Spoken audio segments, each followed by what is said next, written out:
Hello and welcome everyone to Magnet Brains. My name is Sanidhya और मैं हूं आपका business faculty for class 12th।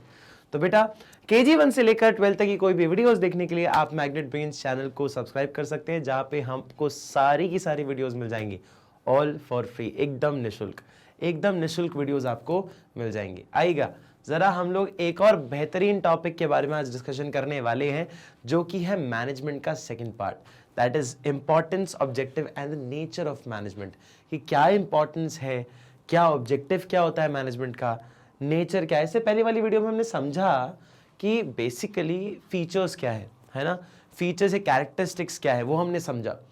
फिर हमने देखा कि मैनेजमेंट का मतलब क्या है, किस तरह से मैनेजमेंट हो रहा है ना। उसमें हमने पढ़ा कि मैनेजमेंट ऑफ पीपल होता है, मैनेजमेंट ऑफ वर्क होता है, मैनेजमेंट ऑफ ऑपरेशंस होते हैं, इंटैंजिबल होता है ना। Even balances, efficiency and effectiveness भी पढ़ा हमने, गोल ओरिएंटेड पढ़ा, मल्टी डायमेंशनल, जिसके अंदर हमने ये तीनों चीजें कवर करी। तो ये सारी चीजें हमने पढ़ के आगे बढ़े और आज आ जाता है हमारे पास इंपॉर्टेंस। जरूरी क्यों है भाई, नहीं होगा तो क्या हो जाएगा, हाँ या ना। ऑब्जेक्टिव क्या है, नेचर क्या है, इन सब के बारे में भी डिस्कशन करना बहुत जरूरी है। एग्जाम पॉइंट ऑफ व्यू से भी काफी अच्छा पॉइंट है, काफी अच्छा टॉपिक है और इससे आपको एक्चुअल नेचर ऑफ बिजनेस पता चलेगा कि ढंग से काम कैसे कर पा रहे हैं लोगों का बिजनेस खोलना आसान है लेकिन उसको चलाना मुश्किल है। क्यों? मैनेजमेंट करना मुश्किल होता है ना। तो मैनेजमेंट प्रोसेस इससे समझ आएगी आपको और इसका ब्रीफ इसका एक्सप्लेनेशन भी अपन देंगे पूरे थ्रू आउट द टॉपिक। चलेगा, जरा देखते हैं बेटा हम क्या करने वाले हैं इस टॉपिक के अंदर। सबसे पहले आ जाते हैं इंपॉर्टेंस ऑफ मैनेजमेंट के ऊपर।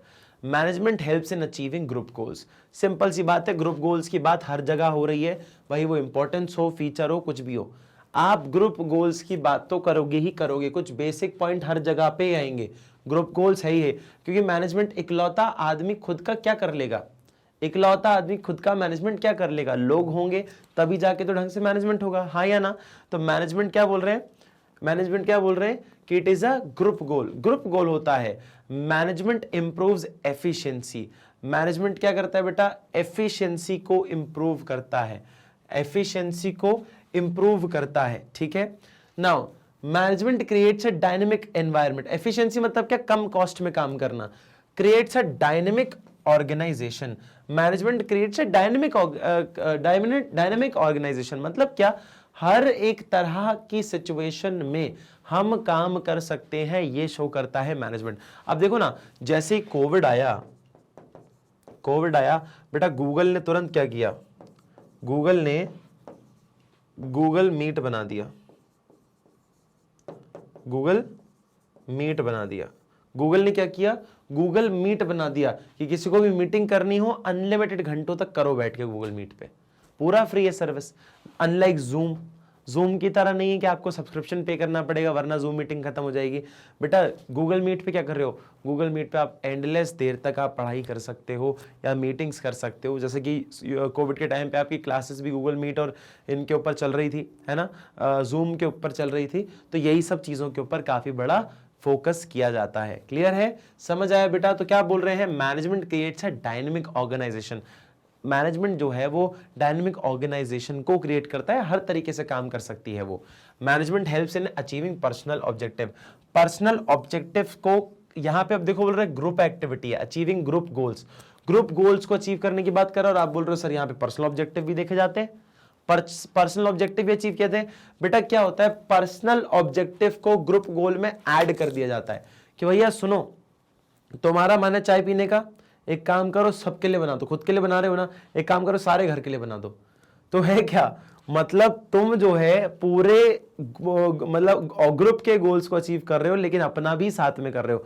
अपने लिए भी चाय बनाई गई ना, वो जैसे मम्मी खाना बनाती है सबके लिए लेकिन उनका खुद का भी तो खाना वही बनाती है ना। तो मतलब पर्सनल ऑब्जेक्टिव, इसका मतलब ये नहीं कि आप सबका काम कर रहे हो, सब अपना अपना काम करेंगे लेकिन उसमें आप अपनी हिस्सेदारी भी दे रहे हो। मतलब आप अपना काम भी कर रहे हो और ग्रुप मिलकर अपना काम कर रहा है, जिससे कि हम क्या हो रहा है, ग्रुप का फायदा होगा तो हमारा अपने आप फायदा हो जाएगा।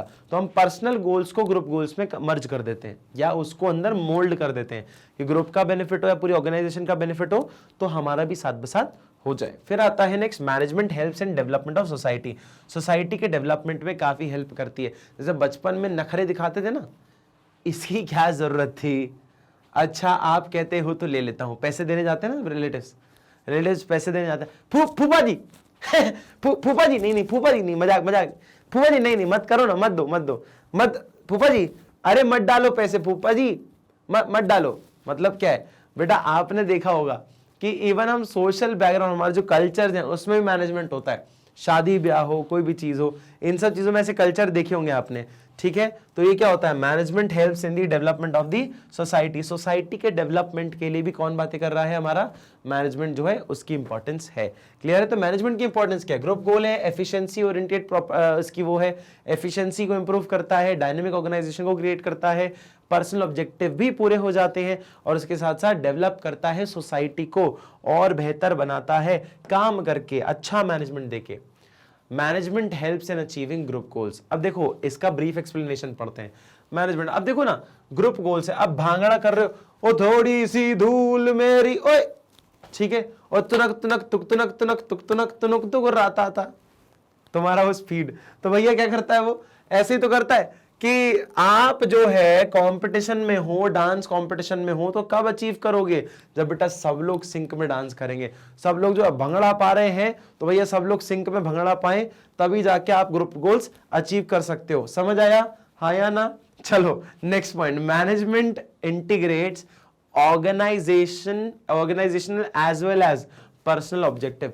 पर्सनल ऑब्जेक्टिव को भी यहाँ पे आप जो है प्रेफरेंस दे रहे हो, और उसके साथ साथ ऑर्गेनाइजेशन को भी प्रेफरेंस दे रहे हो। मतलब ऑर्गेनाइजेशन गोल और पर्सनल गोल दोनों को मिला दो तो दोनों एक ही चीज हो जाएंगी ना। अलग अलग क्यों काम कर रहे हो, एक ही काम करो जिससे दोनों को फायदा हो। एक तीर दो निशाने, हाँ या ना, इंटीग्रेट कर देता है, मिला देता है कि आप अपना काम करोगे और ग्रुप का काम करोगे। जब ग्रुप का काम करोगे तो अपना तो पूरा हो ही जाएगा। समझ आया, क्लियर है। फिर आता है next point, management directs the effort of all individuals. Management जो है वो डायरेक्ट करता है एफर्ट्स सारे अलग इंडिविजुअल्स की in the common direction. Common direction के अंदर वो सारे इंडिविजुअल के एफर्ट्स को डायरेक्ट करता है। That is achievement of organisation goal. वो क्या है बेटा, अचीवमेंट है, ऑर्गेनाइजेशनल गोल का अचीवमेंट है वो, ठीक है। ऑर्गेनाइजेशन गोल का अचीवमेंट है वो क्या, अगर कॉमन एरिया में आप डायरेक्ट कर रहे हो कि सब लोग अगर ढंग से सिंक में नाचेंगे तो ही आप अवार्ड वगैरह जीतोगे या प्राइज जीतोगे। समझ आया, यही चीज है बोली जा रही, कॉमन डायरेक्शन में काम करना, सेम डायरेक्शन में काम करना। फिर आता है next point, management improves efficiency. अब लो कॉस्ट में काम करना एफिशिएंसी बढ़ा देता है, कम से कम पैसों में बेहतर से बेहतर काम करना। तुम बहुत मस्त काम करता है मकसूद भाई, तुम बहुत मस्त काम करता है मकसूद भाई। मतलब क्या बोल रहा है, काफी इंप्रूव हो गया उसका काम, बेहतर हो गया काम।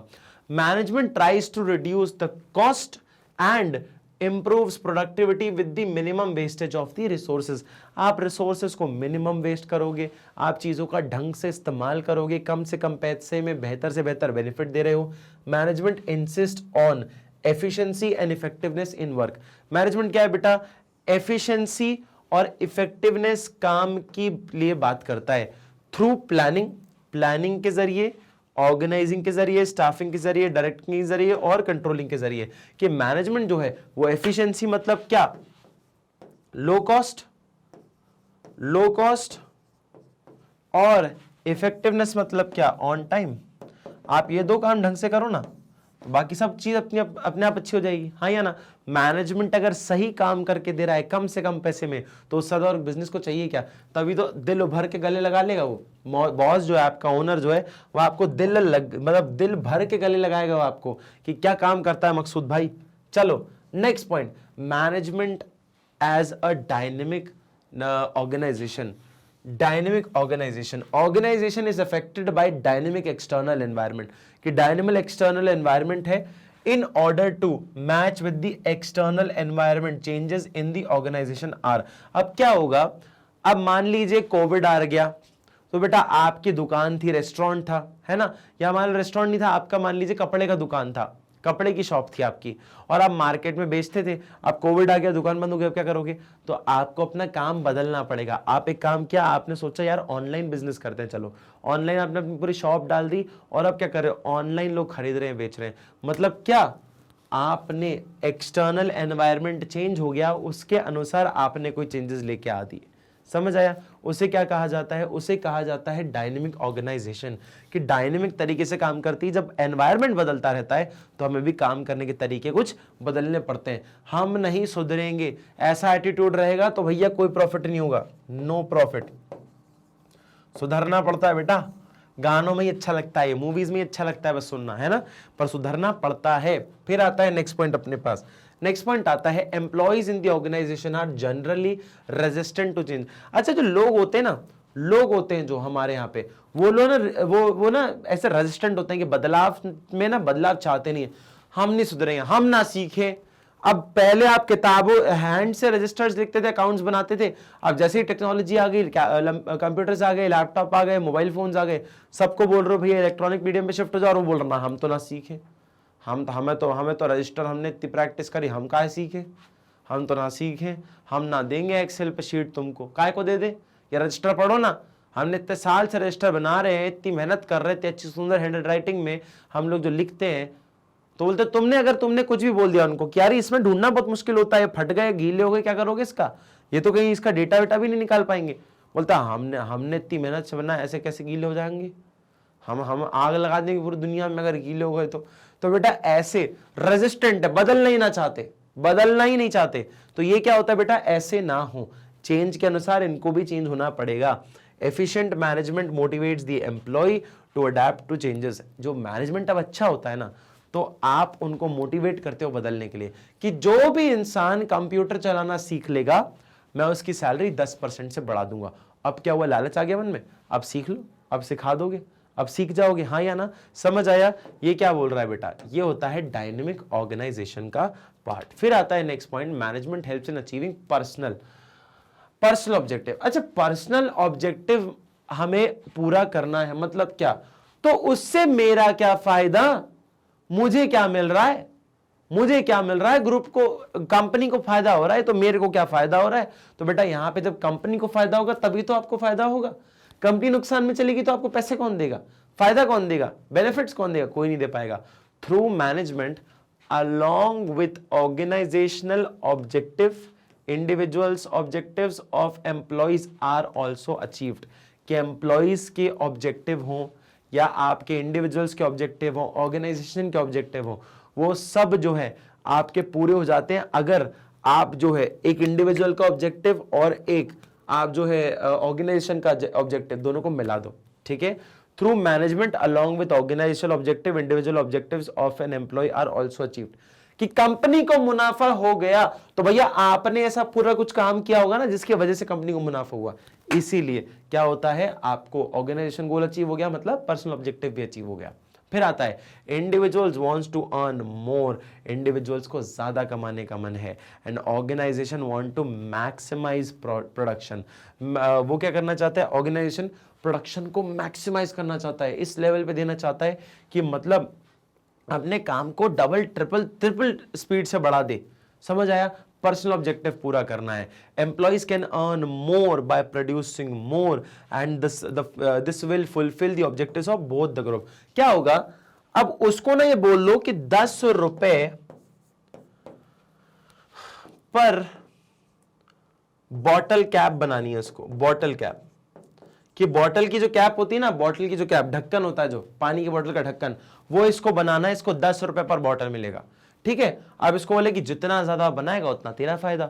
अब ये क्या करेगा, अपनी फुल एफिशिएंसी पे काम करेगा कि ज्यादा से ज्यादा बनाए, ज्यादा से ज्यादा बनाए, क्योंकि जितना ज्यादा बनाएगा उतना ज्यादा पैसा कमाएगा, और जितना ज्यादा बनाएगा उतना जल्दी जो है बिजनेस जो है बेच पाएगा, और उस वजह से वो क्या होगा बेटा, दोनों गोल्स अचीव हो जाएंगे। ऑर्गेनाइजेशन को काम समय से मिल रहा है, कम से कम पैसे में मिल रहा है, और इसको भी फायदा है, इसका भी पर्सनल गोल अचीव हो रहा है, इसको भी पैसे ज्यादा मिल रहे हैं, हाँ यानी कि काम ज्यादा कर रहा है, समझ आया। इसे ही कहा जाता है हमारा, क्या बोला जाता है बेटा, इसे ही कहा जाता है हमारा management helps in achieving personal objectives. Personal objectives भी यहाँ पे आपके पूरे हो जाते हैं।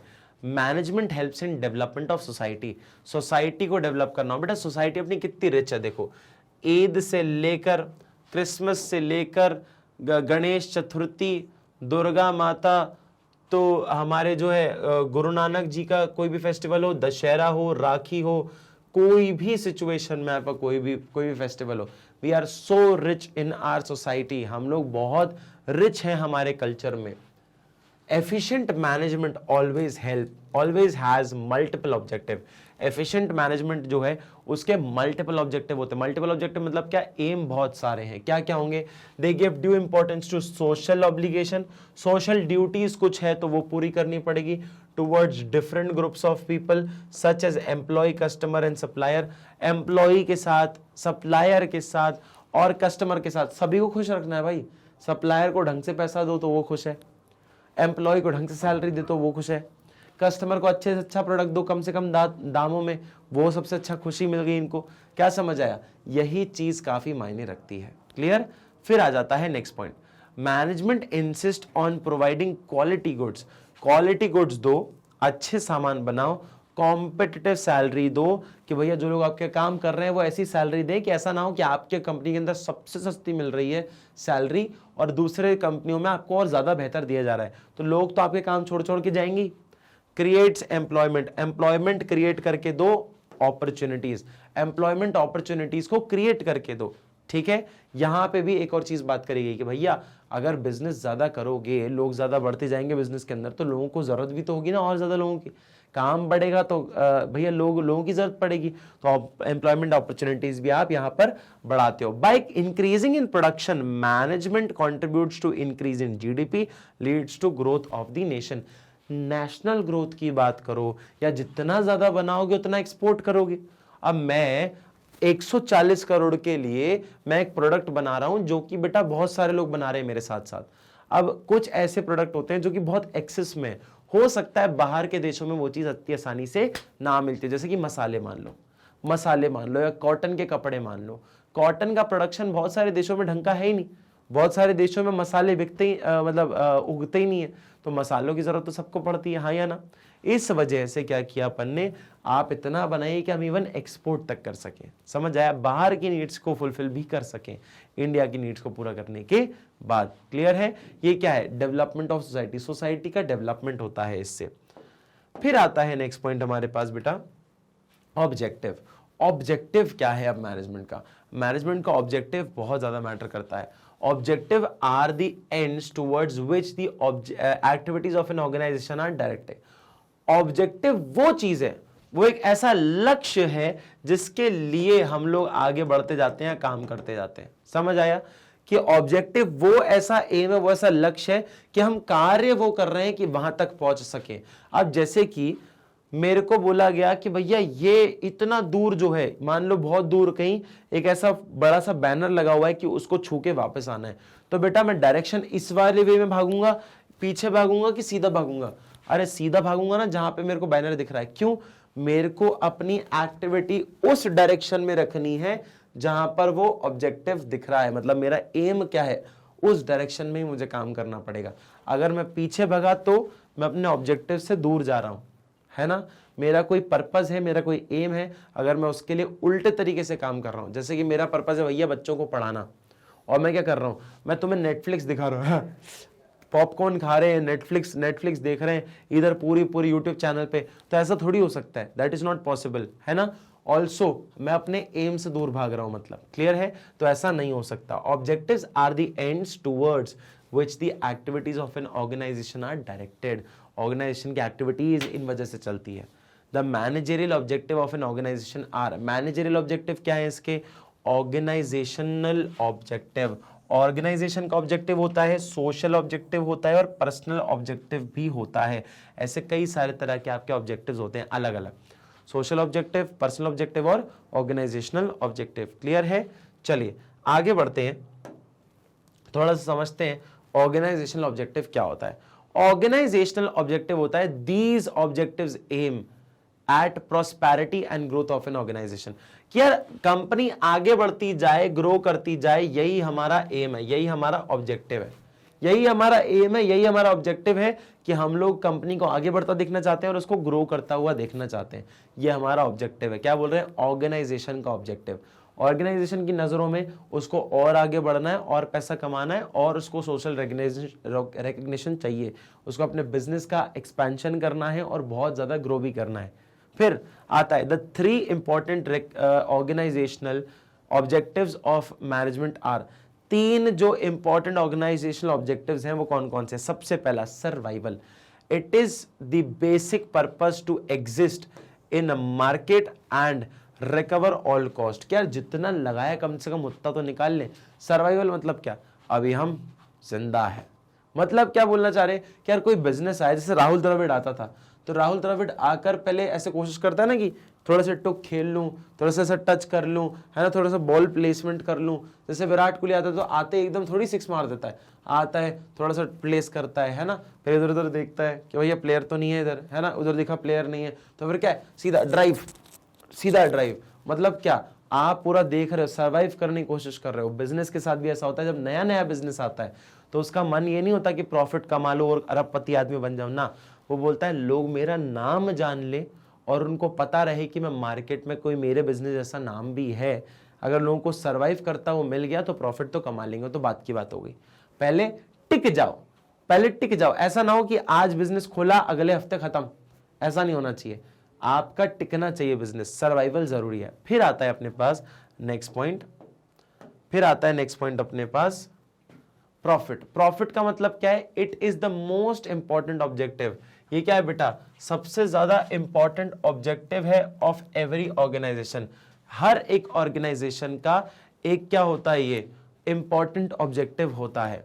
It is the most important objective of every organisation. हर एक ऑर्गेनाइजेशन का एक इंपॉर्टेंट ऑब्जेक्टिव है ये।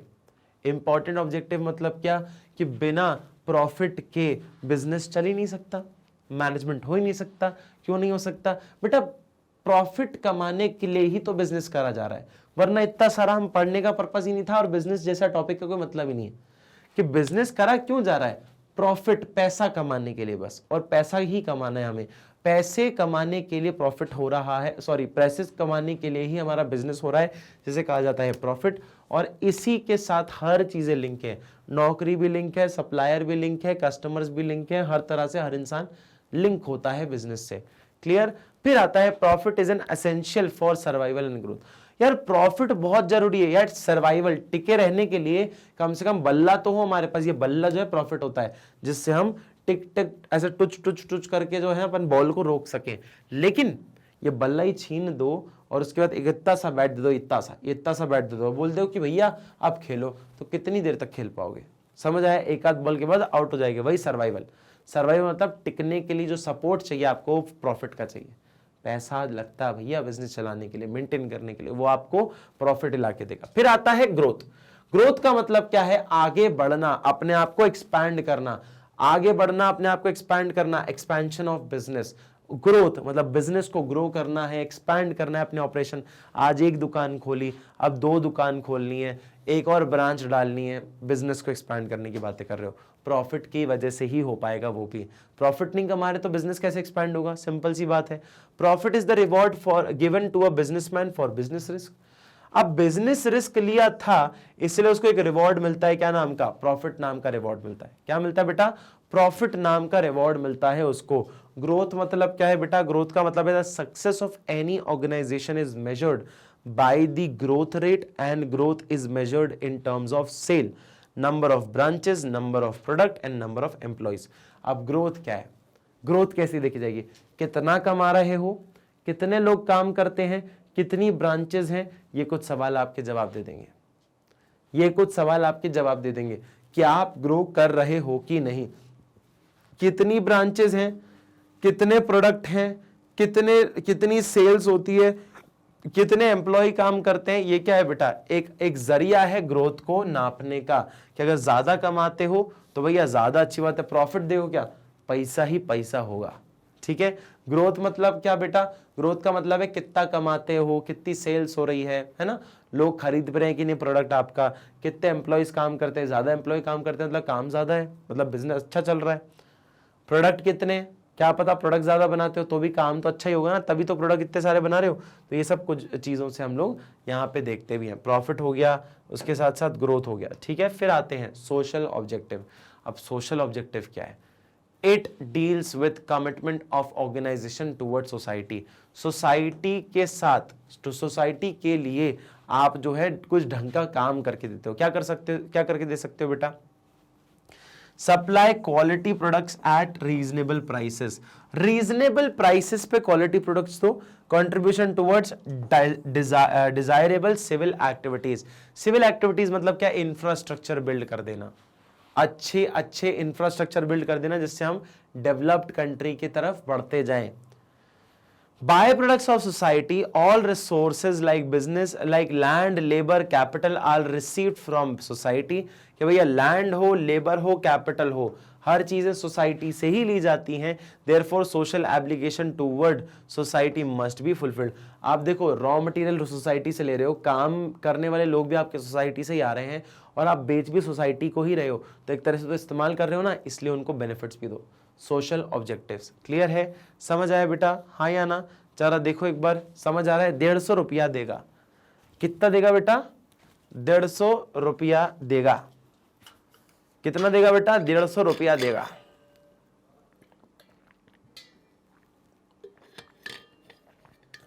क्लियर है? कोई दिक्कत, कोई परेशानी? चलिए नेक्स्ट पॉइंट आता है बेटा अपना, नेक्स्ट पॉइंट आता है अपना जनरेशन ऑफ इकोनॉमिक वेल्थ। अच्छा, इकोनॉमिक वेल्थ का जनरेशन हो ये भी चाहते हो कि भैया हाँ बता, हाँ बता कितना पैसा चाहिए तुझे, तुझे कितना पैसा चाहिए? इकोनॉमिक वेल्थ का जनरेशन करना है, generation of employment opportunities, employment opportunities बढ़ानी है बेटा। एम्प्लॉयमेंट अपॉर्चुनिटीज से होगा क्या? सोशल ऑब्जेक्टिव पूरा हो रहा है ना, सोसाइटी के अंदर आपके बेरोजगारी ज्यादा है, सोसाइटी के अंदर बेरोजगारी ज्यादा, और बेरोजगारी की वजह से लोगों को दिक्कत बहुत होती है, बेरोजगारी की वजह से लोगों को बहुत दिक्कतें फेस करनी पड़ती है, इसलिए भी क्या बोल रहे हैं, generation of employment opportunities.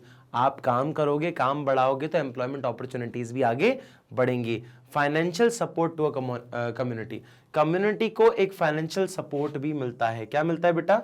Financial support भी मिलता है कम्युनिटी को, ठीक है, कम्युनिटी को एक फाइनेंशियल सपोर्ट भी मिलता है। Using environmental friendly methods of production, कि भैया एनवायरमेंटली फ्रेंडली प्रोडक्शन, अगर आप मेथड्स ऑफ प्रोडक्शन को करते हो तो होगा क्या, आप एनवायरमेंट फ्रेंडली प्रोडक्शन अगर करते हो तो उससे ही होगा कि मान लो जैसे केमिकल्स वगैरह का वेस्ट नालियों में जाता है, नदियों में जाता है, तो बहुत बुरा होता है। लोग उसमें मतलब उसी से अपन पानी वगैरह इस्तेमाल करेंगे, मान लो कि बाद में रिसाइकल वगैरह हो रहा है, या फिर जानवर जो होते हैं वो जो है उसके अंदर पानी पिएंगे तो उनकी तबीयत खराब होगी।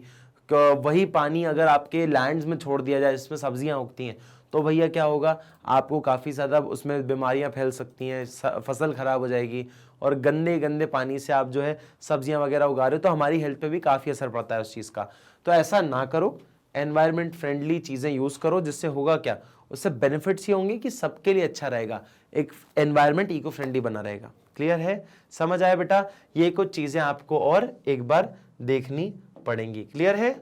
चलिए नेक्स्ट पॉइंट पे आइएगा, पर्सनल ऑब्जेक्टिव या ह्यूमन ऑब्जेक्टिव। एक बार इसको पढ़िए बेटा, बेटा देख लिया आप लोगों ने? चलिए अब आते हैं हम लोग पर्सनल ऑब्जेक्टिव या ह्यूमन ऑब्जेक्टिव के ऊपर। पर्सनल ऑब्जेक्टिव या ह्यूमन ऑब्जेक्टिव मतलब अपनी पर्सनल क्या हमारे एम है जो हम पर्सनली जो है अचीव करना चाहते हैं थ्रू आउट मैनेजमेंट, कि थ्रू मैनेजमेंट हम ऐसा क्या काम करें जिससे हमारा प्रमोशन हो या हमारा बेनिफिट हो, किससे हमारा क्या फायदा। जैसे वो आपके होते हैं ना, जैसे भैया मैं शर्मा जी तो हो गया गलती से क्या मतलब शर्मा जी ही हूं मैं, पर आपने देखा होगा एक शर्मा जी होते ही हमारे, जिसमें बोलते हैं ना कि शर्मा जी के बेटे को देखो, है ना, वो भैया मैं नहीं रहा बचपन से कभी, तो टेंशन मत लेना, ठीक है। What does the S stands for you, Sharma ji का बड़ा लड़का, ठीक है। आप देखोगे ना रिकग्निशन मिल रहा है भाई साहब, कि वो कॉलोनी में एक होते हैं तो वर्मा जी होंगे, शर्मा जी होंगे, या कोई ऐसी कोई एक ना एक बच्चा होता है या उनका बच्चा होता है कि उसको बोलते हैं कि उनके बेटे को देखो ये वाली जॉब लेके बैठा हुआ है, या इधर ये काम कर रहा है, या ये वो काम कर रहा है। तो आपस में जब वो बातें होती है मतलब रिकग्निशन है। क्या है? रिकग्निशन, मतलब स्टेटस चाहिए भाई साहब, स्टेटस चाहिए कि लोग पहचाने जाने, ये सब आपको काम करना है। तो होगा क्या, पर्सनल ऑब्जेक्टिव इज बेसिकली मुझे क्या फायदा मिल रहा है इससे, मैं क्यों मैनेजमेंट करूं, मेरा क्या फायदा है। They are related to employees of the organisation, organisation के एम्प्लॉइज से रिलेटेड है। The main individual objective of management are, management का जो मेन ऑब्जेक्टिव होता है वो है कॉम्पिटिटिव सैलरी, कि सैलरी बढ़िया से बढ़िया दो, कि और कंपनी के कंपैरिजन में बढ़िया से दो। फिर आता है पर्सनल ग्रोथ एंड डेवलपमेंट, कि पर्सनली ग्रो करो, डेवलप करो, इन सब चीजों की बात भी हो रही है कि मतलब पर्सनली ग्रो करने की बात कर रहे हैं, है ना, कि पर्सनली हम ग्रो करें और बेहतर एम्प्लॉय बन पाए और स्किल्ड बन पाए, ठीक है, डेवलप करें अपने आप को कि हमारा जो काम है, नॉलेज है, वो और बेहतर हो। पीयर्स रिकग्निशन, पीयर्स रिकग्निशन कौन है? पीयर्स मतलब साथ वाले। मान लो कि मैं यहाँ पे काम कर रहा हूँ, बाकी सारे टीचर्स भी आके बोल रहे हैं कि सानिध्य क्या काम करते हो और क्या पढ़ाते हो तुम, बिजनेस या इकोनॉमिक्स क्या पढ़ाते हो, बहुत अच्छी बात है। या मैं जाके किसी और को, जैसे राहुल सर को कह रहा हूँ, सर क्या अकाउंट्स पढ़ाते हो आप, शानदार, है ना। तो बेटा ये क्या होगा, हमारा एक पीयर रिकग्निशन है, आपस में लोग जो आकर है ना एक दूसरे को बढ़ावा देते हैं, रिकग्नाइज करते हैं कि हाँ आपने काम अच्छा किया, we are very very happy that आपने इतना अच्छा काम किया। फिर सोशल रिकग्निशन, सोशल रिकग्निशन क्या होता है बेटा? सोशल रिकग्निशन का मतलब है कि हमें सोसाइटी के अंदर रिकग्निशन मिला जा रहा है कि भाई साहब कोई डॉक्टर है, डॉक्टर को रिकग्निशन क्या दिया जाता है सोसाइटी में? कहीं भी डॉक्टर साहब नमस्ते, नमस्ते नमस्ते, डॉक्टर सीए साहब नमस्ते नमस्ते नमस्ते, है ना। तो ऐसा क्या है, रिकग्निशन मिल रहा है, मतलब सोसाइटी में भी आपकी वैल्यू है। Good and healthy working condition, कि अच्छी काम करने की कंडीशन दो ना, अच्छी वर्किंग कंडीशन दो जिससे हम बेहतर से बेहतर काम कर सकें, कि मतलब आप अच्छी कंडीशन दोगे तो हमारा बेनिफिट होगा, है ना। Good and healthy working condition मिलती है, उससे भी इनको पर्सनल ऑब्जेक्टिव पूरा होता है। क्लियर है? वर्कर्स में loose interest in their work, कि वर्कर जो है वो अपना काम को मतलब इंटरेस्ट होता है, मन में जो इच्छा होती है ना कि यार मेरा मन नहीं है बस काम करने का, मैं बहुत ही डिमोटिवेट हो चुका हूं, ऐसा बोलते हैं एम्प्लॉइज या मान लेते हैं काम के अंदर। If their objectives are neglected, अगर उनका एम अगर निग्लेक्ट कर दिया जाए कि भैया तुम्हें प्रमोशन चाहिए, नहीं मिलेगा, जाओ जैसा काम करना है वैसा करो, तो अंदर से उसका इंटरेस्ट खत्म हो जाएगा, इच्छा खत्म हो जाएगी कि यार मैं काम करूं, इच्छा खत्म हो जाएगी मन के अंदर से कि यार मैं और अच्छा काम करूं। इसलिए भी बोला जाता है कि पर्सनल ऑब्जेक्टिव की बात की जाती है कि पर्सनल ऑब्जेक्टिव आपका पूरा करना है आपको। क्लियर है? इससे आपको मोरल मिलता है, एम्प्लॉइज को मोरल मिलता है काफी ज्यादा। फिर आते हैं नेक्स्ट पॉइंट पे, नेचर ऑफ मैनेजमेंट। बेटा नेचर ऑफ मैनेजमेंट के अंदर जरा एक बार देखो, आप यहां पे देखो नेचर ऑफ मैनेजमेंट के अंदर क्या बातें हो रही हैं। Management as a science, management as an art and management as an profession, कि मैनेजमेंट एज अ साइंस क्या होता है, मैनेजमेंट एज अ प्रोफेशन क्या होता है, और मैनेजमेंट एज अ आपका आर्ट क्या होता है। बेटा तीनों चीजों को जब देखोगे तो आपको पता चलेगा इसके अंदर काफी सारी चीजें अलग अलग हैं, कुछ चीज होंगी फॉलो करती हैं, कुछ चीज होंगी फॉलो नहीं भी करती मैनेजमेंट के अंदर। तो ये बोलना ये चाह रहे हैं कि मैनेजमेंट क्या एक साइंस है? क्या साइंस है क्या मैनेजमेंट कोई? आप बोल रहे हो नहीं सर कैसी बातें करो, साइंस में तो होता ना केमिस्ट्री। नहीं बेटा देखोगे आप इस सारे पैरामीटर्स को चेक करेंगे, उसके बाद पता करेंगे क्या वो आर्ट है, एक कला है। बोलते हैं हाँ सर कला तो है, ऐसा लगता है कला तो है। प्रोफेशन है क्या? मैनेजमेंट सर एमबीए वाले मैनेजर होते हैं, प्रोफेशनल्स होते हैं। हाँ सर प्रोफेशन भी है, ठीक है समझते हैं। क्या ये मैनेजमेंट है, मैनेजमेंट जो प्रोफेशन है, आर्ट है या फिर साइंस है? आइएगा सबका एक ब्रीफ एक इंट्रोडक्शन करते हैं और समझते हैं कि management as science, as a art, as a profession क्या बोलता है। मैनेजमेंट एज साइंस, साइंस क्या बोल रहा है? This is beyond science guys, ये बियॉन्ड साइंस है। चलो देखते हैं क्या बोल रहे हैं। Science can be defined as a systematic and organised body of knowledge based on logical observe finding facts and events. Science जो है बेटा वो फैक्ट, तत्वों पे है ना, फैक्ट्स पे, प्रूवन फैक्ट्स जो होते हैं उन पे काम करती है। सिस्टमाइज्ड बॉडी ऑफ नॉलेज है कि इस न्यूटन के 3 लॉ है ना, न्यूटन के 3 लॉज हैं, उन तीनों लॉज के ऊपर वो स्टेटेड है, फैक्ट है कि भैया वो वही होता है। Every action has equal and opposite reaction. तो ऐसा अगर आपको मान लो कुछ बोल दिया गया तो ये स्टेटेड फैक्ट है। ग्रेविटी होती है, ये फैक्ट है। तो ये सब साइंस है। Science is all about experiments, systemised body of knowledge है ना, ऑर्गेनाइज्ड बॉडी ऑफ नॉलेज या सिस्टमाइज्ड बॉडी ऑफ नॉलेज कि जिसको ऑलरेडी आपने प्रिस्क्राइब कर दिया है, बेस्ड ऑन लॉजिकल ऑब्जर्व्ड आपकी फाइंडिंग्स। कि आप देख पा रहे हो ना एप्पल गिरा, ये दिख रहा है क्योंकि ग्रेविटी है, ठीक है, तो उसको ऑब्जर्व कर पा रहे हो, इसीलिए आपका सिस्टमाइज्ड बॉडी ऑफ नॉलेज है। एक्सपेरिमेंट्स को ऑब्जर्व किया जाता है और फिर कुछ बात लिखी जाती है, ठीक है। Main feature of science, science का मेन फीचर क्या है? Systematic body of knowledge. Systematic body of knowledge बोलता है in science organise and systematic study materials is available which is used for acquiring knowledge of science। अब देखो ना, science के अंदर क्या है बेटा, किताबें हैं आपके पास मार्केट में, जाओ खरीदो और पढ़ लो, जाओ खरीदो और पढ़ लो। ऐसा है भैया कि उसके अंदर तो बातें लिख दी, एक्सपेरिमेंट्स जो हुए उसके हिसाब से बातें लिख दी। In science organised and systematic study materials are available, कि ऑर्गेनाइज्ड मटेरियल्स और सिस्टमैटिक स्टडी मटेरियल्स जो हैं वो आपके मार्केट में अवेलेबल है। Which is used to acquire knowledge of science, कि जो नॉलेज ऑफ साइंस है, साइंस की नॉलेज को एक्वायर करने के लिए आप उसको खरीदते हो, हाँ या ना। फिर आता है management also have systematic and organise study material. वही बात बोली, मैनेजमेंट के खुद के भी क्या होते हैं, ऐसे सिस्टमैटिक और ऐसी किताबें होती हैं जिससे आप जो है नॉलेज ले सकते हो। So this feature of science is present in management. हाँ, मैनेजमेंट में भी साइंस ये जो होता है प्रेजेंट होता है। ये बोल रहे हो साइंस इन जनरल की किताबें होती हैं तो आप उसको जाके लेकर नॉलेज ले सकते हो। मैनेजमेंट की भी ना स्टडी मटेरियल्स मिलते हैं, जैसे फाइनेंशियल मैनेजमेंट हो गया, स्ट्रेटेजिक मैनेजमेंट हो गया, ऐसे कुछ मैनेजमेंट्स हैं जिसको भी आप यूज करते हो, जिससे आप चीजें समझते हो। एमबीए वगैरह करने जाते हैं ना तो बेटा SM, strategic management, financial management वगैरह भी पढ़ाया जाता है। तो ये सब क्या है, एक तरह का किताबें हैं, नॉलेज है, और वो नॉलेज आपको मैनेजमेंट में मिलती है। मतलब ये साइंस का पार्ट है, प्रेजेंट होता है, सॉरी मैनेजमेंट में प्रेजेंट होता है। मतलब एक पॉइंट तो कह रहा है कि मैनेजमेंट जो है वो साइंस होता है। फिर आता है नेक्स्ट पॉइंट। नेक्स्ट पॉइंट बोल रहा है principles are based on experiments.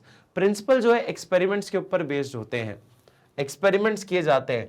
क्या आपने टेस्ट ट्यूब के अंदर ये निकाला, ये डाला, ये निकाला, हरा पीला निकाल के और भम फट गया, मतलब क्या है, वो एक्सपेरिमेंट, कुछ देख रहे हो आप, रिएक्शन कर रहे हो। Scientific principles are developed through observation and then tested through repeated experiments. कि साइंटिफिक प्रिंसिपल्स जो हैं वो डेवलप किए जाते हैं ऑब्जर्वेशन के द्वारा, कि जो मैं देख रहा हूं, ऑब्जर्व कर रहा हूं वो, and then tested through repeated experiments. बार बार उनको रिपीट किया जाता है, एक्सपेरिमेंट किया जाता है, कि जो चीज हम एकदम फैक्ट बोलने वाले हैं वो 100 में से 100 बार यही प्रूव हो, उसका आंसर वही हो, कि हम बार बार अगर बॉल को हवा में फेंकेंगे तो हमेशा वो नीचे ही आएगी, ऐसा ना हो कि हवा में उड़ जाए वो। तो मतलब क्या है, हर बार अगर वो चीज हो रही है तो आप बोलोगे कि हाँ ये स्टेटेड फैक्ट है, हेंस एक्सपेरिमेंट के ऊपर से हमने समझा कि वो ग्रेविटी की वजह से हो रहा था। सेम मैनेजमेंट के साथ होता है। मैनेजमेंट में बोल रहा है कि साइंस में ऐसी चीजें होती हैं, बोल रहा है management principles are developed through observation. Management भी ऑब्जर्वेशन के थ्रू आप देखते हो कि सब लोग देख रहे हो ढंग से काम की नहीं कर रहे, कि नहीं कर रहे, हाँ या ना, कर रहे हैं कि नहीं कर रहे, ऑब्जर्वेशन के थ्रू देखते हो। Experiments, but since management deals with human being and human behaviour can not be accurate. अब क्या होता है, इंसान का मैनेजमेंट करते हो आप, इंसानों के साथ मैनेजमेंट करते हो, और इंसान का जो बर्ताव होता है बहुत अलग होता है, हर बार अलग होता है। आज अच्छे मूड में हो तो कल अच्छे मूड में नहीं होगे। टीचर्स के साथ भी होता है बेटा, स्टूडेंट्स के साथ भी होता है, कभी पढ़ने का मन करता है, कभी पढ़ने का मन नहीं करता। कभी टीचर्स भी होता है बेटा, कई बार बहुत अच्छी एनर्जी से पढ़ाते हैं, कई बार रोज एक एक काम करते करते थोड़ी सी एनर्जी लो हो जाती है। Sometimes these things happen with everyone, क्योंकि ह्यूमन नेचर है, सबकी इंटेंसिटी थोड़ी ऊपर नीचे होती रहती है। इस वजह से हम ये नहीं बोल सकते कि वो एक्सपेरिमेंट हमेशा आपको सेम ही मिलेगा। क्यों? क्योंकि ह्यूमन बिहेवियर आ गया ना बीच में, मूड पे डिपेंड करता है। मूड आज खराब है तो थोड़ा मन नहीं कर रहा, कल मूड अच्छा होगा तो मे भी शायद और बेहतर तरीके से कर सकें, हाँ या ना। ऐसी कई सारी चीजें यहाँ पे देखी जाती हैं। क्लियर है? So the management is in exact science. Management क्या है? इन एग्जैक्ट साइंस है। This feature of science is partially present. ये फीचर जो है वो पार्शली प्रेजेंट है। पार्शली मतलब थोड़ा बहुत प्रेजेंट है, ठीक है, पार्शली प्रेजेंट है ये काफी। फिर आते हैं next point, point number 3, universal validity. Universal validity का मतलब क्या है? हर जगह यूज होता है। क्या बोला तूने? गूगल पे हर जगह चलता है, सेम वैसे ही हर जगह चलता है, हर जगह चलता है। Universal validity. Scientific principles have universal application validity. बेटा अगर ग्रेविटी इंडिया में है तो यूएस में भी होगी, कनाडा में भी होगी, सब जगह होगी। The management principles are not exact like scientific principles. Management principle जो है वो exact नहीं होते scientific principles की तरह. So their application and use is not universal. उनका जो application है और जो उनका use है वो एकदम यूनिवर्सल नहीं होता, क्योंकि लोग अलग अलग तरह के होते हैं, उनका नेचर अलग अलग होता है। क्लियर है? अलग अलग नेचर है, अलग अलग जो है उनका बिहेवियर है, इसलिए their application and use is not universal. उसका एप्लीकेशन, काम करने का तरीका अलग अलग हो जाता है। They have to be modified according to the given situation. अब देखो ना, कल क्लास के अंदर कोई मस्ती नहीं कर रहा था तो इतना ज्यादा मैनेजमेंट में दिक्कत नहीं आई। आज जो है टीचर्स डे है या स्टूडेंट्स डे है, चिल्ड्रंस डे है, तो बेटा आज बहुत शोर शराबा होगा, आज मैनेजमेंट करने में दिक्कत होगी। तो क्या है, according to, modified according to the given situation, situation के हिसाब से आप मॉडिफाई करते हो। So this feature of science is not present in management. So ये फीचर जो होता है वो प्रेजेंट नहीं होता मैनेजमेंट के अंदर। ये फीचर जो है वो मैनेजमेंट के अंदर प्रेजेंट नहीं होता। क्लियर है? सबको समझ आया, हाँ या ना? क्लियर है? ये फीचर प्रेजेंट नहीं होता, यूनिवर्सल वैलिडिटी नहीं है, सबका काम करने का तरीका अलग है, मैनेजमेंट का भी। कंक्लूजन, कंक्लूजन क्या है? एट द एंड बताइए तो बात क्या है, क्या ये साइंस है कि नहीं है?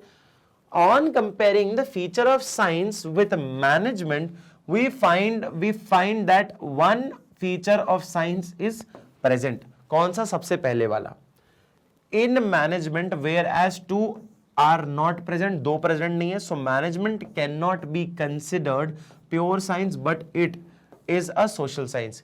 कि ये सोशल साइंस है रादर देन आपकी stated science. It is not purely science, purely science नहीं है, लेकिन क्या है ये? सोशल साइंस है। सोशल साइंस मतलब इन जनरल लोगों के बिहेवियर के हिसाब से। सोशल साइंस पढ़ते थे ना, बिहेवियर को पढ़ते हैं हम, यहां पे बिहेवियर के एक्सपेरिमेंट्स को पढ़ते हैं, काम करने के तरीके को पढ़ते हैं। ठीक है, चलिए next point, management as an art. कला है भाई साहब, क्या है? मजनू भाई, मजनू भाई क्या है? कला है। Art is a systematic body of knowledge. Art क्या है? सिस्टमैटिक बॉडी ऑफ नॉलेज है which requires skill, creativity, practice to get perfection. क्या स्किल होनी चाहिए, प्रैक्टिस होनी चाहिए, क्रिएटिविटी होनी चाहिए। ऐसा ना हो कि नकलची बंदर की तरह मोनालिसा बना दी। अरे पहली बार खुद मोनालिसा बनाते तो फायदा होता ना, हाँ या ना? तो यही चीज देखी जा रही है यहाँ पे। Main feature of art are, main feature क्या है आर्ट का? Systematic body of knowledge slash existence of theoretical knowledge. क्या बोलता है? In every art there is a systematic and organized study material available to acquire theoretical knowledge. Theoretical knowledge को acquire करने के लिए आपके पास अलग अलग सिस्टमैटिक मटेरियल्स वगैरह मिल जाएंगे, जिसके हिसाब से आप उनको पढ़कर और समझ सकते हो। जैसे कि बेटा आप बोलते ना फैशन डिजाइनिंग में भी थ्योरी होती है, हाँ होती है ना, बुक्स होती है, वहां भी पढ़ना पड़ता है। तो मैनेजमेंट भी एक कला है और कला आर्ट को भी पढ़ना पड़ता है। जैसे सा रे गा मा पा म्यूजिक में भी पढ़ते हो, हाँ या ना? ऐसे हर चीज में पढ़ा जाता है, हर चीज में आपको बुक्स मिल जाएंगी। In management also there is a systematic and organized body of knowledge।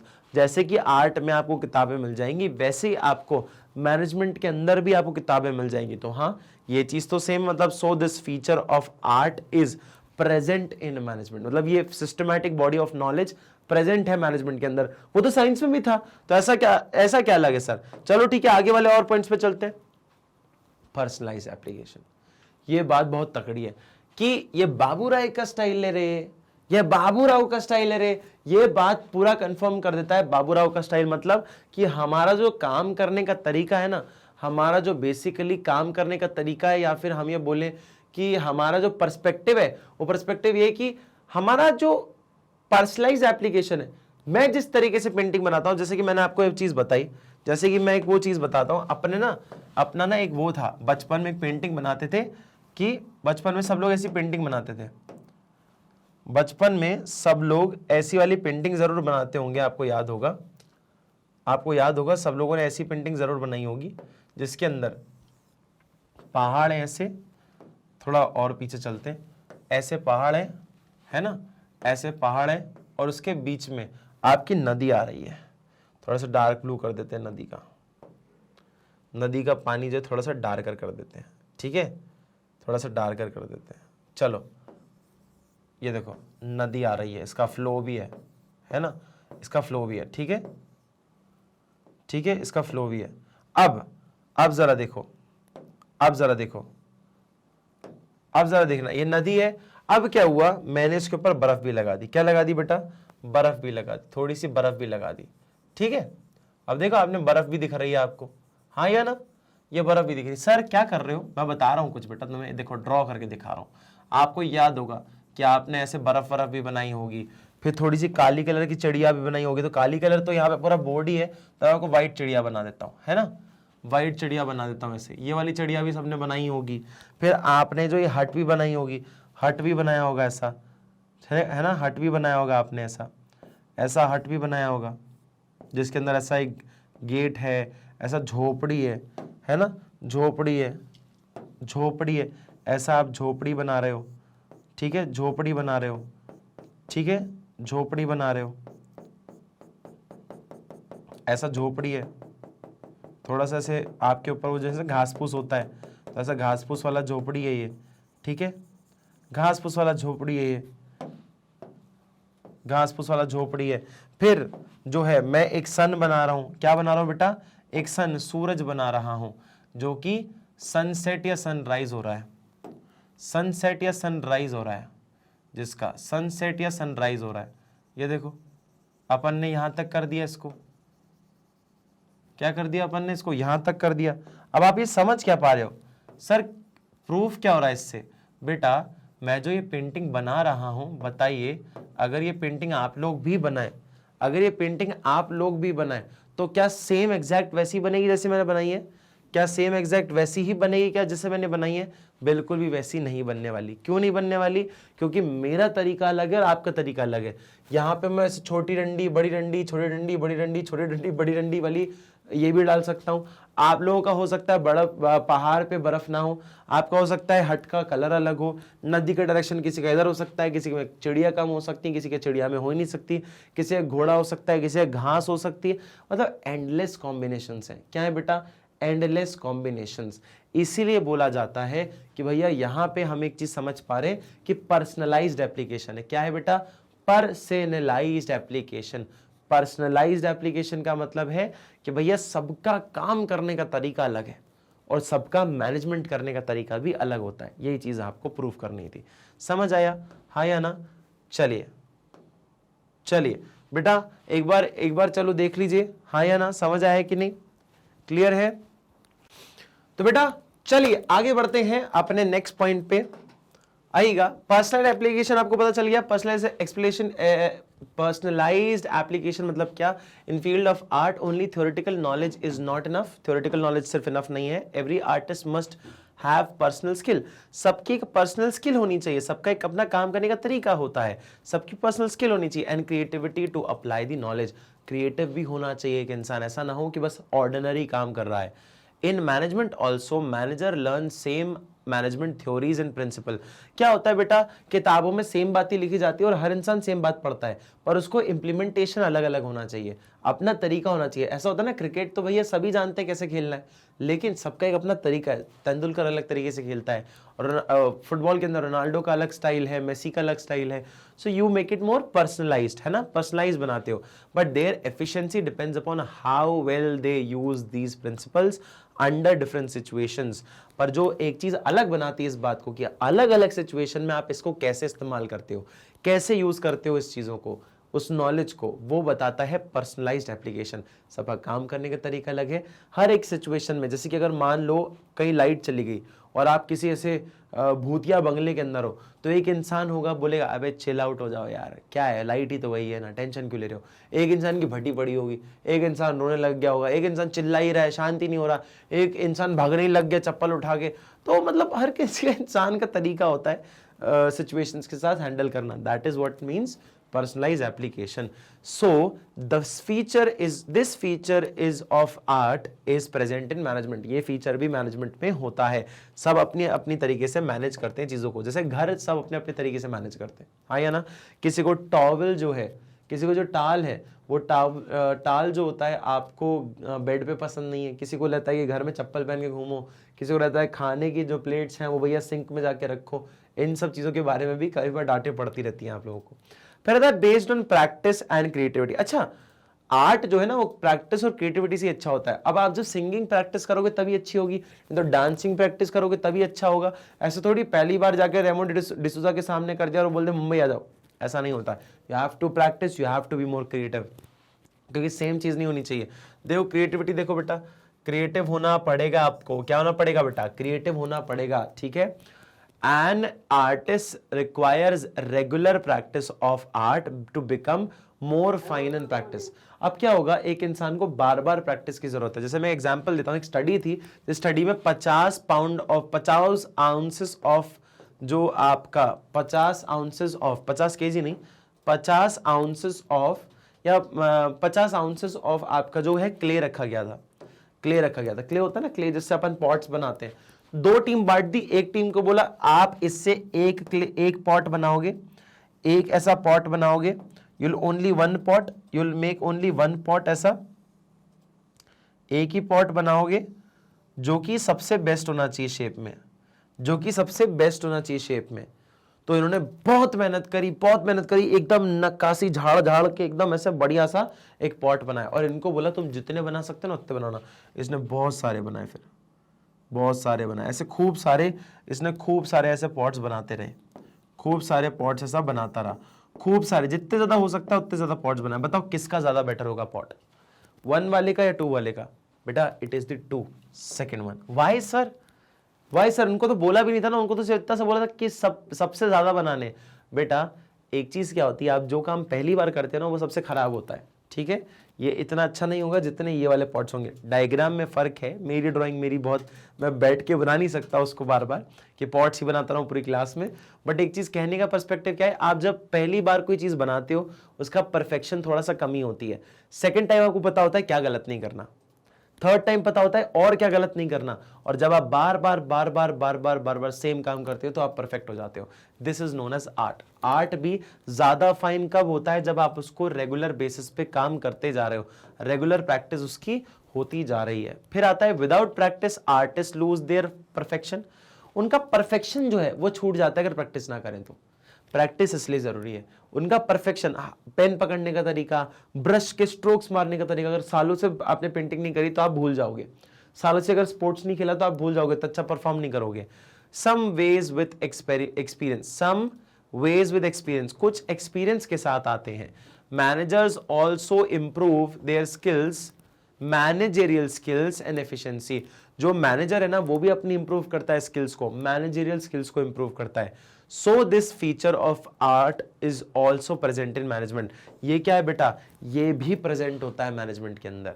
So conclusion क्या है, we can say management is an art getting the things done by others. कि भैया ये एक कला है कि दूसरे लोगों से काम करवाना हमें आता है, यही मैनेजमेंट है। बिल्कुल सही बात बोली गई है, समझ आया।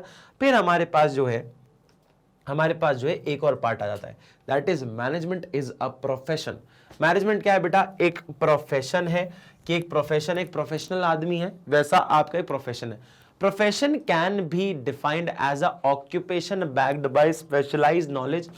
कि ऐसा ऑक्यूपेशन, एक ऐसा काम जिसको एक स्पेशलाइज्ड नॉलेज को बैकिंग मिल रही है, कि मतलब आप एक स्पेशलिस्ट हो। कैसे? क्योंकि आपने स्पेशल नॉलेज ली। जैसे कि सीए को आपकी फाइनेंस की नॉलेज है, सीए को आपकी फाइनेंस की नॉलेज है ना, सीए को फाइनेंस की नॉलेज है, और training in which entry in is restricted. और ट्रेनिंग जहां पे एंट्री जो है वो रिस्ट्रिक्टेड है, मतलब एंट्री नहीं है, यहां पे नो एंट्री, ठीक है। Main feature of profession are, professor के मेन फीचर क्या है? सबसे पहला well defined body of knowledge. Well defined body of knowledge मतलब क्या?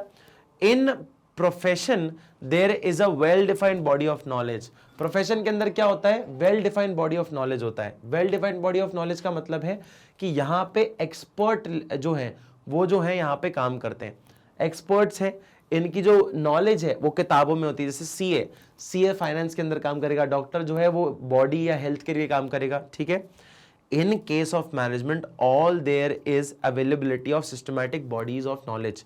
कि सारे केसेस में सिस्टमैटिक बॉडी ऑफ नॉलेज होती है। क्या होती है बेटा? सिस्टमैटिक बॉडी ऑफ नॉलेज होती है सारे केसेस के अंदर। क्लियर है? सिस्टमैटिक बॉडी ऑफ नॉलेज मतलब क्या? प्रिस्क्राइब किया गया है कौन सा काम कहां पे। जैसे फाइनेंशियल नॉलेज आपको अकाउंट्स की बुक में मिलेगा, बिजनेस की बुक में आपको बिजनेस की नॉलेज मिलेगी। There are large number of books available on management studies. Management studies के ऊपर लार्ज नंबर ऑफ बुक्स आपको मिल जाएंगी, जहां पे बहुत सारी बुक्स में आपको सिखाया जा रहा है व्हाट इज मैनेजमेंट, ठीक है। फिर आ जाता है रिस्ट्रिक्टेड एंट्री। रोक दो, मुझे छोड़ दो मेरे हाल पे। बेटा क्या बोल रहा है, रिस्ट्रिक्टेड एंट्री बोल रहा है। रिस्ट्रिक्टेड एंट्री मतलब सीए ऐसे चलता फिरता आदमी नहीं बन जाएगा, आपको आईसीएसआई के द्वारा एक एग्जाम देना पड़ेगा, आपको उसके पूरे पूरे प्रोसीजर को फॉलो करना पड़ेगा, जो ये क्वालिफिकेशन आपसे चाहता है। जैसे कि आईसीएआई की मेंबरशिप चाहता है आपसे, तो मेंबरशिप मिलेगी कब, जब आप सारे पेपर्स को क्लियर कर लोगे। समझ आया, तभी जाके आप इसको चूज कर सकते हो। लॉयर बनना होगा तो भैया एलएलबी करना पड़ेगा और उसके साथ कोई अंडर ग्रेजुएशन की डिग्री करनी पड़ेगी, जैसे कि बीए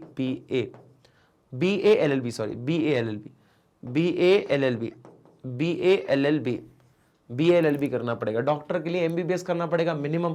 तो ये क्या बोलना चाह रहे हो, ऐसे ही किसी को एंट्री नहीं मिल रही भाई साहब, बार काउंसिल का मेंबर बनना पड़ेगा, सीएस बनना है तो भैया आईसीएसआई का मेंबर बनना पड़ेगा। तो ये सब क्या है, अपने को रिस्ट्रिक्टेड एंट्री है कि हर इंसान नहीं है कि बन जाएगा, आपको पूरा एग्जामिनेशन क्लियर करना पड़ेगा। There the entry to a profession restricted through a degree और एन एग्जामिनेशन। जैसे एमबीबीएस की डिग्री हो या बीए एलएलबी की डिग्री हो तो ही आप प्रोफेशनल कहलाओगे, या फिर कोई एग्जामिनेशन क्लियर करना पड़ेगा, जैसे कि सीए का CA final, CA foundation, CA intermediate या सीएस का सी सीट, सीएस एग्जीक्यूटिव या सीएस प्रोफेशनल। इन सब चीजों को क्लियर करने के बाद ही आप एक professional कहलाओगे। Whereas there is no restriction on the appointment of the manager. Manager के अपॉइंटमेंट में कोई मैनेजर को अपॉइंट करना है तो कोई रिस्ट्रिक्शन नहीं होती, जो इंसान चाहे वो मैनेजर बन सकता है। जिसने एमबीए ना भी किया हो तो भी मैनेजर बन सकता है। सर कैसे, जो लोअर लेवल पे जो इंसान काम कर रहा है लास्ट 20 साल से, उसको पता है कि इस कंपनी में काम कैसे होता है, उसको प्रमोट कर दिया जाता है मैनेजर के पोस्ट पे, क्योंकि वो अच्छे से चला सकता है कंपनी को। But now many companies prefer to appoint managers. आजकल जो है वो मैनेजर्स अपॉइंट जो किए जाते हैं, प्रेफर किया जाता है कि यार 20 साल किसी से काम करो फिर मैनेजर बनाओ उसको। एक काम करो, एमबीए डिग्री वालों को मैनेजर बना दो सीधा सीधा। सो this feature is not present in manager. Management में ये फीचर नहीं होता है, ये फीचर प्रेजेंट नहीं है। एमबीए वगैरह चाहो तो रख सकते हो, ऐसा नहीं है कि एमबीए ही चाहिए आपको। Presence of professional association. बेटा प्रोफेशनल एसोसिएशन है, कुछ ऐसे आपके एसोसिएशन है जैसे कि बार काउंसिल हो गया, आईसीएआई हो गया, आईसीएसआई हो गया। ये सब क्या है, एक ऐसी प्रोफेशनल बॉडी है जो कि इनको डिग्री देती है या मेंबरशिप सर्टिफिकेट देती है या फिर सर्टिफिकेट ऑफ प्रैक्टिस देती है कि हाँ आप एक डॉक्टर की जॉब कर सकते हो, हम आपको लाइसेंस दे रहे हैं। लाइसेंसिंग देने वाला काम ये करती है और इनको रूल्स एंड रेगुलेशन दे देती है कि भैया इसी दायरे के अंदर काम करना है, इसके बाहर नहीं जाना। कि जैसे सीए डॉक्टर को ना ऐसे बैनर लगाना अलाउड नहीं है, ऐसा बैनर कि भैया बड़ा बड़ा पोस्टर लगा रहे हो, पेपर के बीच में पैम्पलेट दे रहे हो, है ना, समोसा खाते खाते हो पैम्पलेट में लिखा हुआ है डॉक्टर सानिध्य शर्मा के साथ आकर अपना इलाज करवाएं। That is not allowed. आप डॉक्टर्स सीए वगैरह अलाउड नहीं कर सकते, ऐसा अलाउड नहीं है। लेकिन हाँ आपको ये जरूर मिल जाएगा कि आपके हॉस्पिटल का आप नाम कर सकते हो, एडवर्टीजमेंट कर सकते हो। हॉस्पिटल का एडवर्टीजमेंट इज अलाउड बिकॉज वो बिजनेस है। प्रोफेशन का advertisement is not allowed. Even जो क्लिनिक का बोर्ड होता है ना, वो भी प्रेस्क्राइब्ड होता है कि उसका कलर क्या होगा, उसके कोड ऑफ कंडक्ट्स क्या होंगे, किस रेजोल्यूशन में होगा, ये सब चीजें प्रेस्क्राइब्ड होती है। मतलब कोड ऑफ कंडक्ट देती है कोई company, organization, professional body. For all those professions, special associations are established. Special association established होती हैं। Every professional has to get registered himself. कि भैया उसको अपने आप को रजिस्टर कराना पड़ेगा, कहाँ पर, किसी प्रोफेशनल एसोसिएशन के अंदर, तभी जाके वो प्रोफेशनल बन सकता है। Many associations are also set up by, बहुत सारी एसोसिएशन भी सेटअप की जाती हैं मैनेजमेंट द्वारा, but legally it is not compulsory. Legally compulsory नहीं है for managers to become part of it. Managers का पार्ट बनना जरूरी नहीं है। Many associations are also set up for management. Management के लिए भी एसोसिएशन बनाई है, पर जरूरी नहीं है कि आपको उसका मेंबर बनना है, बिना उसके भी चलेगा, मैनेजमेंट हो जाएगा। सो this feature is also not present in management. ये फीचर भी मैनेजमेंट पे नहीं है। तो अब क्या समझ आ रहा है, existence of ethical code. Ethical code क्या है बेटा, कोड ऑफ कंडक्ट कौन देगा, कोड ऑफ कंडक्ट जो है आपका देने वाला है कौन बेटा, कोड ऑफ कंडक्ट आपके देने वाले हैं प्रोफेशनल बॉडी, कि भैया इन चीजों के अंदर आपको काम करना है, ये यही आपके दायरे हैं और इसके बाहर गए तो आपका लाइसेंस आपसे छीन लेंगे। कोड ऑफ कंडक्ट दे रहे हैं आपको। फिर आता है fifth, service motive. Service motive मतलब क्या, in case of management there is growing emphasis on ethical behaviour of managers, but legally it is not compulsory for the manager to get registered with AIMA and abide by the ethical code. AIMA जो है वो आपकी professional association है जो कि management लोगों के लिए काम करती है, पर जरूरी नहीं है कि आपको उसका पार्ट बनना है। हाँ, ये देखा जा रहा है कि अब अगर प्रोफेशनल एसोसिएशंस वगैरह आ रहे हैं तो हो सकता है फ्यूचर में देखा जाए कि आपको MBA करना है तो इस प्रोफेशनल एसोसिएशन का पार्ट बनना पड़ेगा और जैसा ये बोले वैसा करना पड़ेगा। पर सर्विस मोटिव, इनका सर्विस मोटिव मतलब क्या, इनका जो ग्रोइंग एम्फेसिस, मतलब उस तरफ जा रहे हैं लेकिन पहुंचे नहीं, अभी प्रोफेशन की तरफ जा रहे हैं लेकिन अभी पहुंचे नहीं है, बने नहीं है टोटली प्रोफेशन, प्रोग्रेस जारी है। ठीक है, तो यहां पे आप मैनेजमेंट जो है, एथिकल कोड ऑफ कंडक्ट ऐसा कुछ नहीं है, लेकिन हाँ AIMA में अगर आप बनते हो पार्ट इसका तो हाँ प्रोफेशनल एसोसिएशन या कोड ऑफ कंडक्ट आपको मिल भी सकता है। कंक्लूजन क्या है, management is slowly moving towards profession. Management जो है वो स्लोली प्रोफेशन की तरफ बढ़ रहा है। ये हमें बताता है कि भैया क्या है, ये एक प्रोफेशनल का पार्ट है।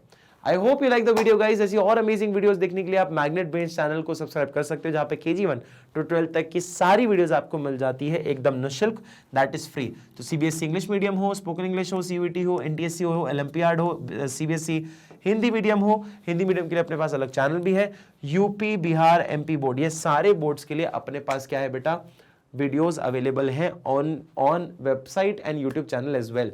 तो जाकर किसी भी टैबलेट, किसी भी टाइप के फोन, किसी भी टाइप के आपके लैपटॉप पे जाकर आप वीडियोस देख सकते हैं। उसके साथ साथ ई नोट्स और ई बुक्स भी हैं बेटा, तो आप चाहें तो ई नोट्स और ई बुक्स भी अवेल कर सकते हैं। डिस्क्रिप्शन में लिंक है, लिंक को प्रेस करें, आपको पूरे चैप्टर्स के नोट्स वगैरह मिल जाएंगे जो कि आपको काफी हेल्प करेंगे अच्छे मार्क्स स्कोर करने के लिए। Also if you want to follow us on different social media platforms. These are YouTube, Facebook, Instagram, Twitter और Telegram पर भी। I hope you like the video guys. Thank you so much.